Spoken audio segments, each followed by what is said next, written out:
কিশোর gang যে culture, এটি এখন ছেয়ে গেছে। ফরিদপুরেও আমরা কিন্তু 13-14টি মহল্লায় আমরা দেখছি যে কিশোর গ্যাংয়ের উৎপাত, তারা প্রত্যেকে কিন্তু মাদকাসক্ত।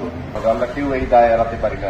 আমি যেই সংগঠন থেকে কথা বলছি, জেলা দুর্নীতি প্রতিরোধ কমিটি, তার পক্ষ থেকে সংহতি জানাচ্ছি এই কারণে যে এই মাদক কিন্তু দুর্নীতিকেও বৃদ্ধি করছে। মাদকের কারণে দুর্নীতিতে জড়াচ্ছে যুব সমাজ, দুর্নীতিতে জড়াচ্ছে এই মাদক কারবারের, এবং মাদক কারবার ধরার জন্য যে সংস্থাগুলো নিয়োজিত তারাও কিন্তু তাদের কাজ ভালো মতো করছেন, পাশাপাশি তাদের সেখানেও কিন্তু দুর্নীতির খবর আমরা পেয়ে থাকি।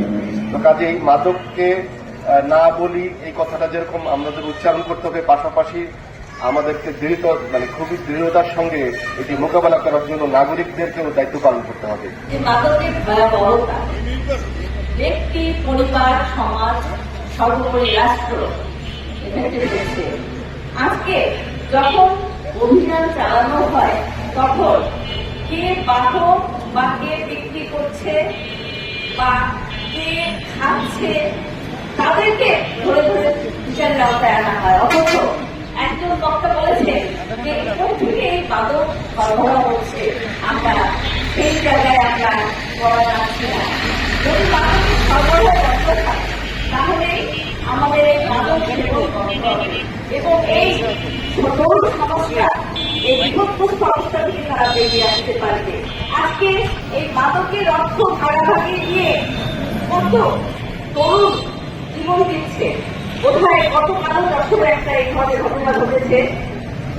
তদুপরি আমাদের এখন আমরা স্বরাষ্ট্রমন্ত্রী আমাদের বলেছে যে তারা এই প্রচলিত যে আইন রয়েছে সেই আইনে নাকি বিচার যথাযথ হচ্ছে না।